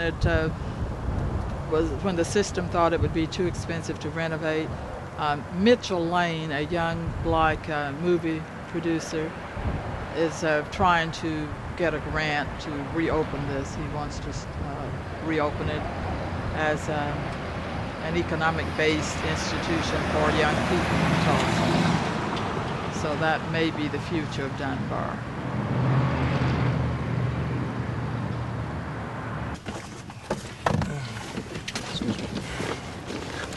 Howard did everything.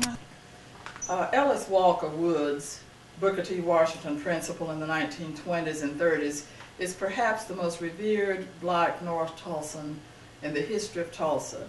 And during this project, we have talked to teachers who work with him, we've talked to former students, business entrepreneurs, community leaders, and everyone who knew Mr. Woods say the same thing. He was the best, the finest principal they have ever known. He was a legacy. He inspired people, even people who he didn't have as students, people like Representative Don Ross. We asked Representative Ross to pick the top 10 in his idea, in his mind, the top 10 leaders in Tulsa's history, black leaders. And he rattled off a list, and he said at the top of his list, there was no doubt, the most quintessential black leader in the history of Tulsa in his eyes was Ellis Walker Woods. And he didn't have the man as a teacher, but the man's legacy permeates Tulsa history.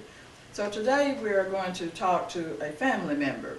Mr. Woods and his wife had 4 sons, and 3 of the sons are deceased, and his only living son lives in Utah, Homer Dexter Woods. But right here in Tulsa is a niece of Mr. Woods, Inez Black, who has an interesting story of her own, which we won't get into today, but she was an outstanding jazz pianist with Al Denny and his orchestra. And she retired as a Tulsa Public School music teacher. She's now still active in the music world. She's a member of the board of directors of the Oklahoma Jazz Hall of Fame, which was founded by our own Tulsa Senators Maxine Horner and Penny Williams. So we've heard about Mr. Woods from all of these other people we've mentioned. We have not heard about him from family, and that is why we're so delighted today to talk to Mrs. Inez Black. Mrs. Black, tell us something about this wonderful man, this role model. Tell us a little bit about him. Well, to start with, I guess, to give you a little biographical information, he was born in 1885 in Louisville, Mississippi, June the 22nd. And he came to Tulsa by way of Sapulpa about 1912. He came to Tulsa in 1913, really, to start high school. And elementary school had already been started, and I think he started with something less than 20 students in the high school. Before then, of course, he had worked his way in the cotton fields and doing whatever people do in the South, blacks do in the South to make a living so that he could go to college. He worked his way through college. He attended Russ College in Mississippi for a B.S. degree, and he received his master's from Pittsburgh, and of course he had done additional study at Boulder, Colorado. And as principal at Washington High School, he was very concerned about his students and their ability to achieve their capabilities. As a matter of fact, his master's work was done in self-government, and I think he might have been one of the first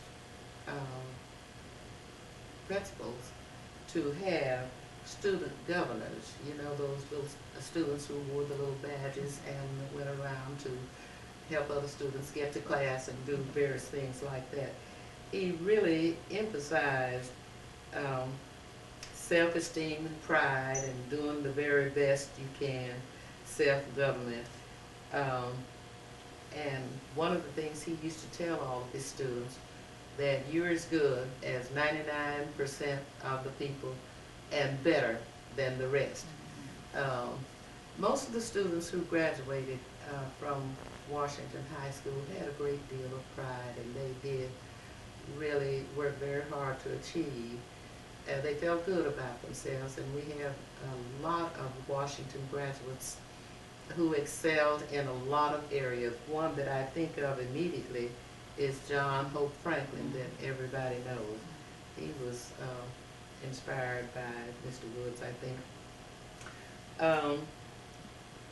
His community were involved, really working with people. He was a member of Vernon AME Church, and although he was not in business or was not a politician or anything, he was very often consulted because I guess they thought he had clout because of the way he carried himself and the way he had performed in the community. So that a lot of the decisions that were made, he was a part of it. During the riot, 1921 riot, his home was one of the first ones that was burned. And of course, well, he lives on Detroit, and that was near where the riot started. And of course, he rebuilt, one of the first ones to do that. He was a very dignified man, was very much together, I think, and he kind of expected everybody else to be that way. As kids, I know I'm kind of rambling here, but I remember going to his house when he was not present.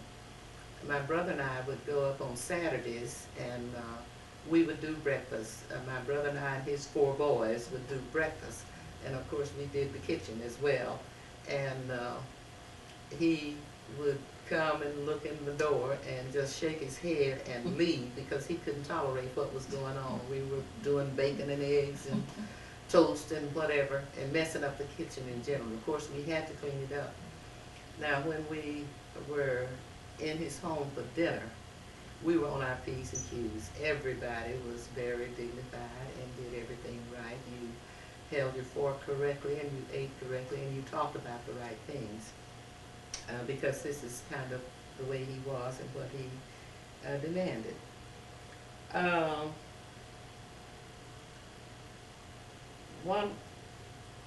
he was a great influence in my life. I recall that I was one of those little student monitors, and of course I had to be kind of on my P's and Q's, because at lunchtime all the kids would meet out in front of the school, returning from home from their lunch, and to socialize. And he would always watch from his window, and I was aware of his watching, so I could not do anything that I was not supposed to do. He was not only watching me, however, I think he was watching over all of his students, because he was really concerned about the students' well-being, and concerned about what was going on, and concerned about directing them in the right way.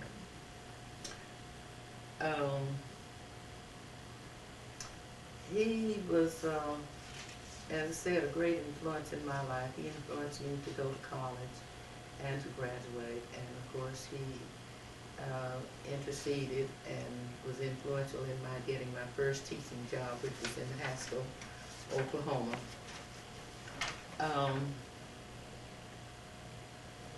Can't think of anything else right now. One other thing I'm remembering, he was in Tulsa for 35 years. He died here. And although he was a member of Vernon AME Church, his funeral was held at the convention center because the church was not adequate for all of the people who wanted to come and pay their last respects. I thought that was pretty important. That is very significant. Thank you so much for sharing this information about that wonderful man. People like me who never knew him knew how he influenced educators, students, this whole community. And we didn't know him personally, but we feel we know him because of his legacy he left. And we're so grateful for you for sharing that with us today. Would you tell us one more thing? What was it like being a pianist for this jazz band? Tell me about that period in history and about jazz in Tulsa. Oh, when I worked with Denny.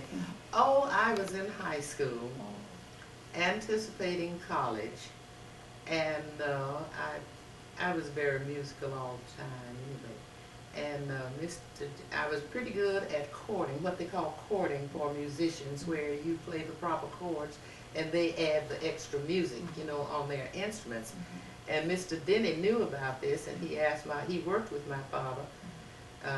My father was a brick mason, and Mr. Denny was a cabinet maker.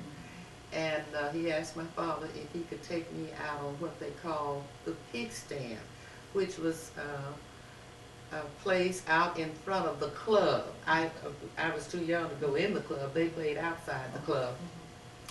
And I went out and played with him to make my money for school, to go to college. I think I worked about 3 summers with him and enjoyed it very much. At one time, I really thought that I would be interested in being a jazz musician performing as my life's work.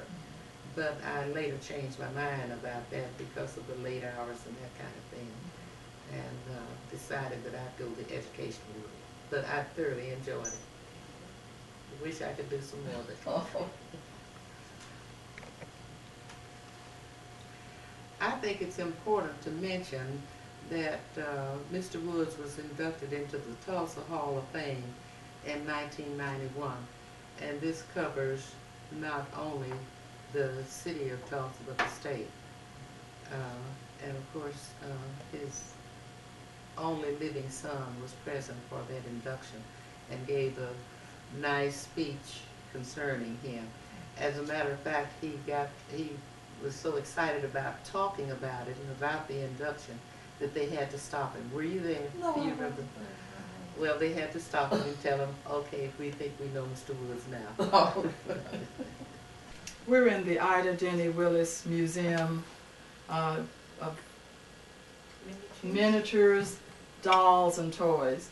It opened in July 1992 by Ida Denny Willis, a retired Tulsa Public Schools elementary teacher.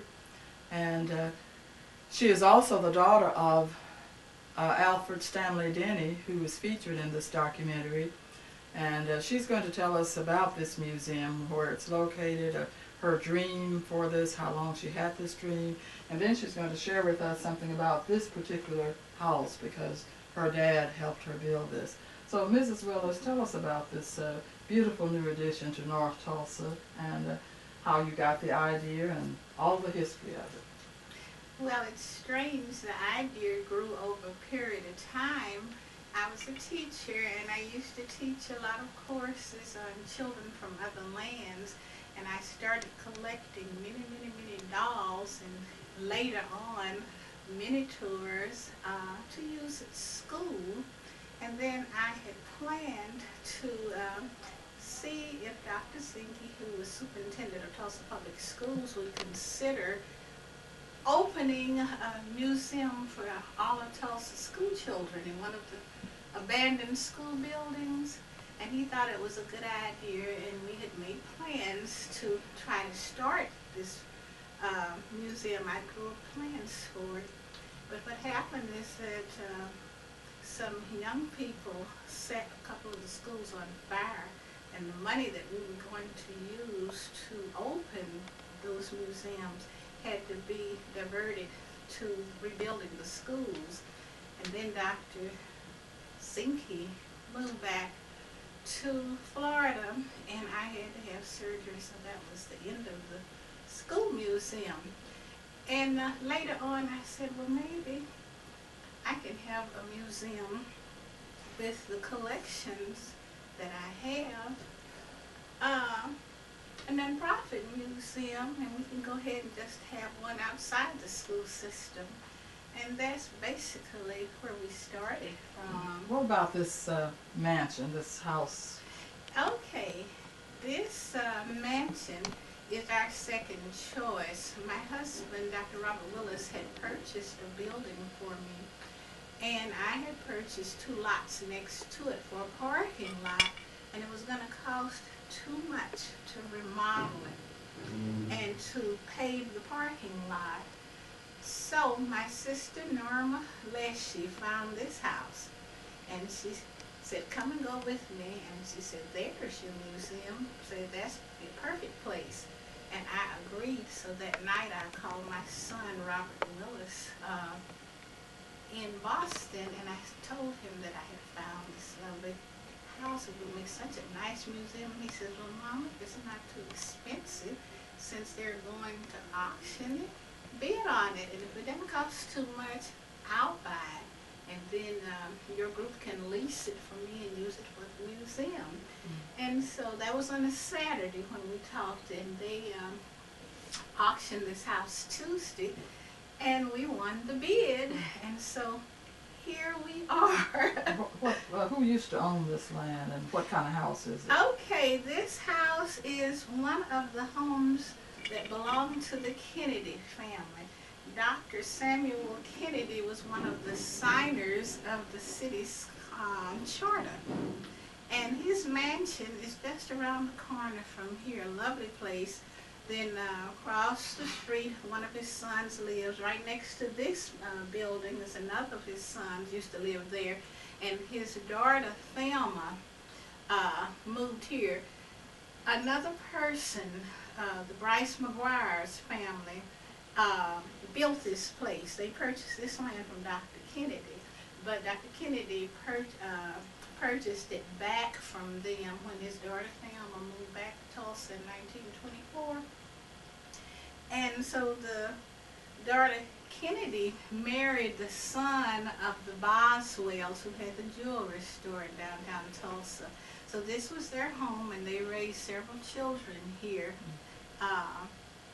In 1957, Thelma Kennedy gave this house to the state of Oklahoma to be used with the mental health program. First, she gave it to them for $10. And so for many years, that's how this was used with various nonprofit agencies, leasing it from the state. And then in 1991, the state of Oklahoma decided to move the young people who were living here at the time to Children's Medical Center, and they decided to put this house on the market. And so that's how we happened to bid on it. It's a beautiful 1910 Mock thatched roof Tudor home. Tudor. Yeah, we're very pleased with it. And the people love this. We've had visitors from all over the United States, from foreign countries. This is a real tourist attraction. It's on a major internet community network, and we have people just coming in because they've heard of it. Mrs. Willis has traveled extensively all over the United States and overseas, in England and Germany and just all over, and she brings back ideas for the museum and mementos for the museum from those places. But we want her to tell about this beautiful house, and tell us how you made this, you and your dad. Well, I spent one summer in Dallas at Southern Methodist University, and a few blocks from the university there was a miniature shop. And I went in one day and they had these little windows. So I said, oh, I can buy those windows and doors and take them home and get Daddy to cut out a dollhouse for me. So I sketched up the plans for this house using several people's ideas. And so I came home and gave it to my father, who is a cabinet builder and an architect, and Daddy cut out the basic house for me. This roof, now it's pumpkins up there so you can't open it, but it lifts up, and there are 3 lovely rooms up there, and there's 17 rooms altogether, and it's resting on a platform based on that, the one that's similar to Queen Mary's dollhouse over in England. You let the flap down and pull out a drawer, and you make a garden in the base. I have started putting parquet floors on, and I got this cedar wood at Commercial Lumber Yard, long strips, and I cut those individually, and I glued them in place. And of course with this I had to put the siding on myself, and there's board and batten. Miss Gates, move back just a little bit.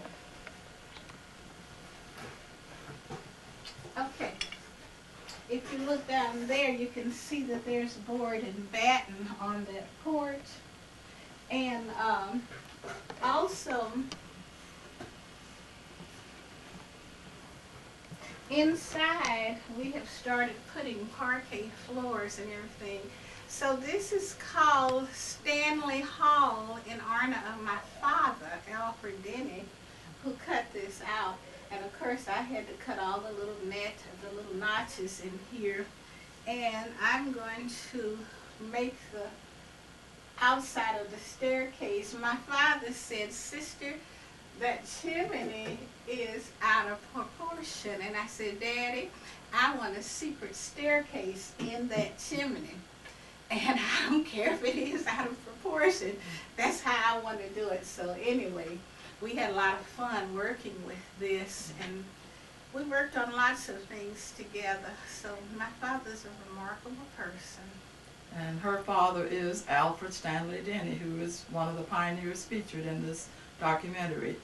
In addition to being an outstanding jazz musician who has been elected to the Oklahoma Jazz Hall of Fame, he was also a very devoted family man who took time out with his children, made sure they all got fine educations and that they all were trained musically, and he also helped them with his other talent, building homes.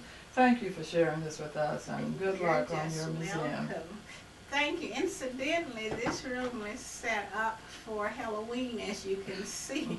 And when Halloween is over, we take all of this down, and then we put back our Barbie princesses and our other doll houses so that people can enjoy seeing them. So, shall we come out and go to the next one? Actually, right through here is where you get the best view.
this.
That's Anita's. Christopher's.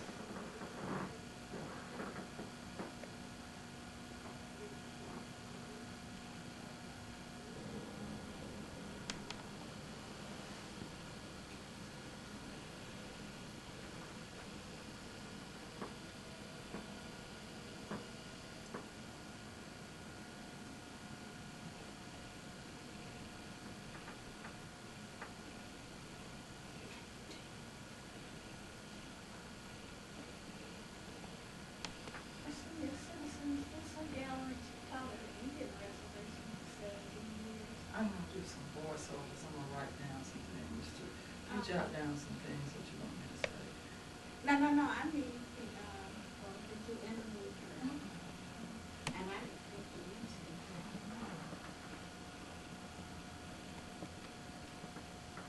You drew it on me. What reservation did you teach? Arizona?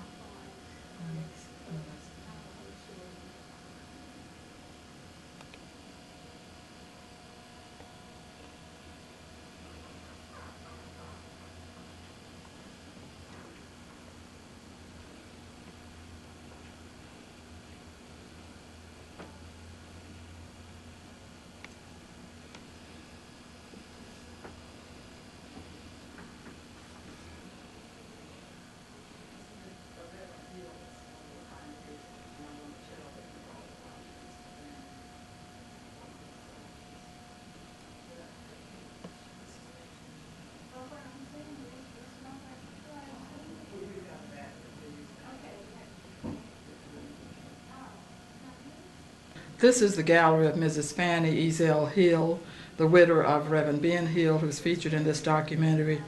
Her love of dolls is legendary. These are her very favorite baby dolls. And she has hundreds of them in all kind of poses. Most of them were brought back by her beloved husband, Reverend Hill, when he was a Methodist minister who traveled a lot. He would always come back with a new doll for Fannie's collection. And she just dearly loves dolls. She can't part with them, even the broken ones she keeps. Her very first doll was a doll made out of the long grass that was typical of her Georgia home. And she said they used to make those dolls. They had no faces, but they had the long grasses that they would braid for hair and dress them and cuddle them and love them. And that was her first doll, a grass doll made out of Georgia grass. Now she has about 5,000 dolls made out of every fabric possible and all styles, all periods. The doll was sent to Mrs. Willis by Miss Lillian, the president's mother, Mrs. Lillian Carter. First, Mrs. Willis wrote to Rosalind Carter and asked her to send her one of Amy's dolls. This was when Carter was president and Rosalind was first lady. Rosalind wrote back that Amy was a tomboy and did not play with dolls, but she did send her this one, and it was christened Miss Lillian. And the Carters and the Hills history goes back a long way.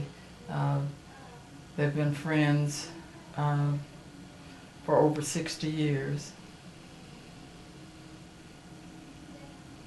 This is the Opal Dargan Gallery. It is named in honor of Opal Dargan, who is one of the black Tulsa settlers featured in this documentary. And some of the items in this gallery were given to Mrs. Willis by Mrs. Dargan. This is a favorite room of many visitors. They just love seeing all of these babies. And all of the cookware and fantasy things for little girls.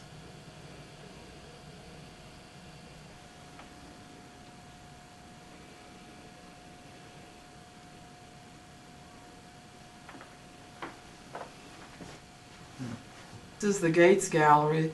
This sign was made by Norman Gates Jr., a Dallas, Texas artist, and he did the artwork for this North Tulsa Oral History documentary.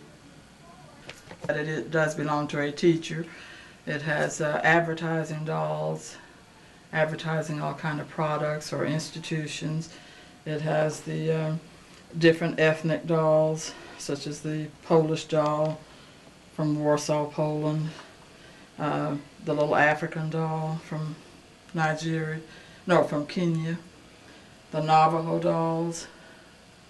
Here are all kind of little teacher miniatures, including the little desk with the apple on it, the globe, the little miniature computer, typewriter. You can tell a teacher did this exhibit.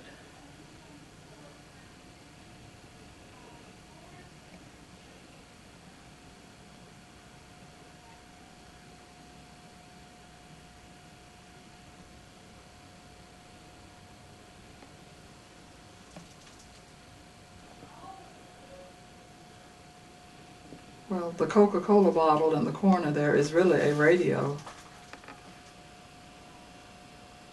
The little OU doll says, "Go Big Red," when you pull her string.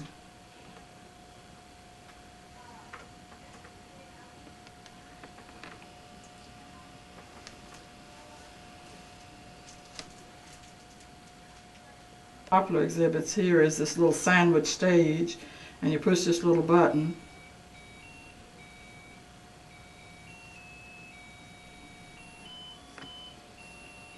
Children love that little California raisin collection.